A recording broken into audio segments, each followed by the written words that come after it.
Hi everyone, my name is Connor York. In my Paratext Analysis, I am looking at a 1965 novel, Dune, by Frank Herbert in comparison to a 1982 novel, The Gunslinger by Stephen King.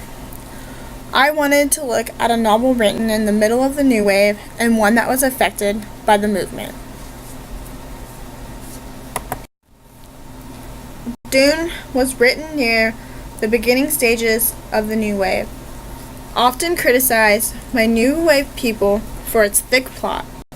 However, it explored drug use, religion, ecology, and gender. The plot is a simple, two-dimensional one. The novel is set mainly on the desert planet Arrakis, aka Dune. Dune is basically worthless, except for it's the source of spice, a drug known for its ability to extend life and its ability to expand consciousness. Duke Leto Atreides I brings his family to Arrakis so he can take over the spice trade. However, this is a trap, and Duke Leto's survival relies on his concubine Jessica and his son Paul.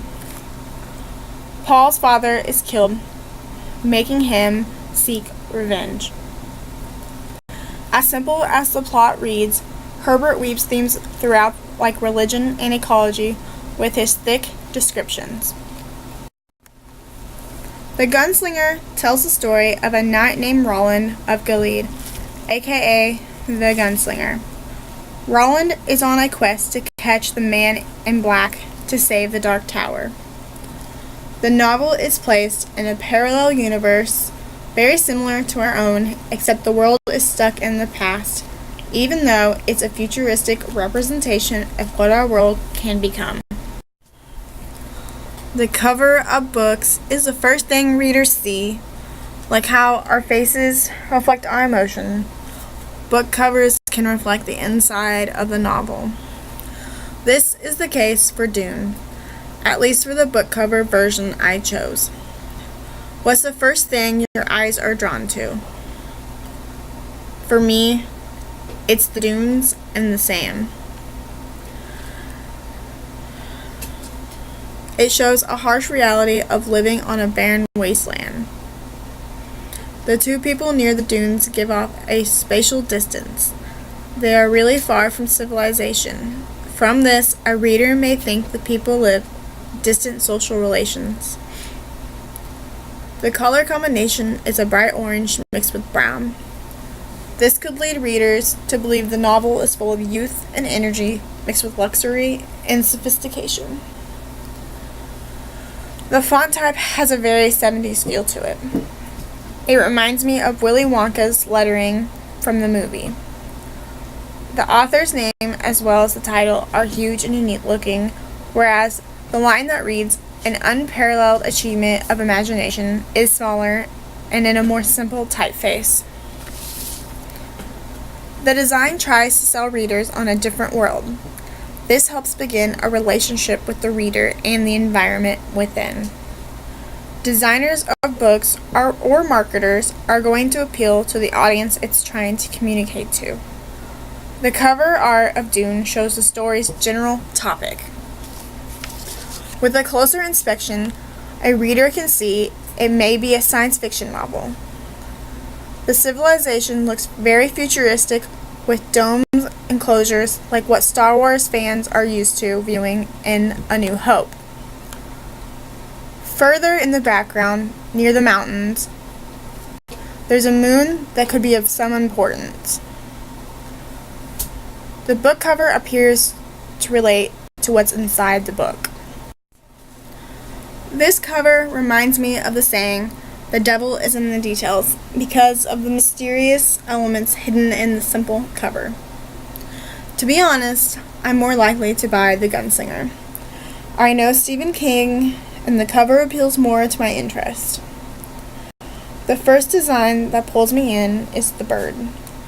For some reason, crows have a bad connotation, leading me to believe something mysterious is about to happen. There is one figure which a reader can make out as a person. It's very faded. This could tell readers whoever it is a loner. This adds to the mystery. The lone person also shows spatial distance. This person isn't in civilization. He's alone on his quest. The color combination is very faded and dull, like a world that's moved on. It gives a feeling like Game of Thrones, like an older setting, or a time from a long time ago. The font is more modern. Instead of making the title huge like Dune, the printer made Stephen King big. Designers know his name will sell books. The title looks old, kind of westerny. The printer probably did this to appeal to readers. As the book has been revised and new editions have been printed, they've expanded on it, and there's a sticker in the left bottom corner that reads, expanded on and revised. Original readers and new readers will be attracted to this. The Gunslinger does 3 things. 1, Stephen King wrote it.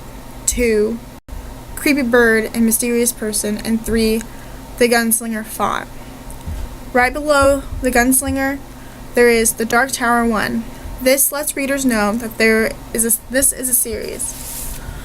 Looking at the cover, I would assume this is a horror piece. The crow is a bad omen to some. The book cover relates to the story, though, even though it's in fact a science fiction. Both books appeal to the ambiguity they show. Only after reading the novel will readers know the exact reason the design was placed there for, and even then, they might be a little confused still. Both novels seem to make similar choices in specific matters, like the font and placement of the words. After analyzing Stephen King's book, it kind of makes me wonder why Frank Herbert's name wasn't as big on his novel like it was for Stephen King's. Maybe it's because the science fiction title Dune is more recognized than the name.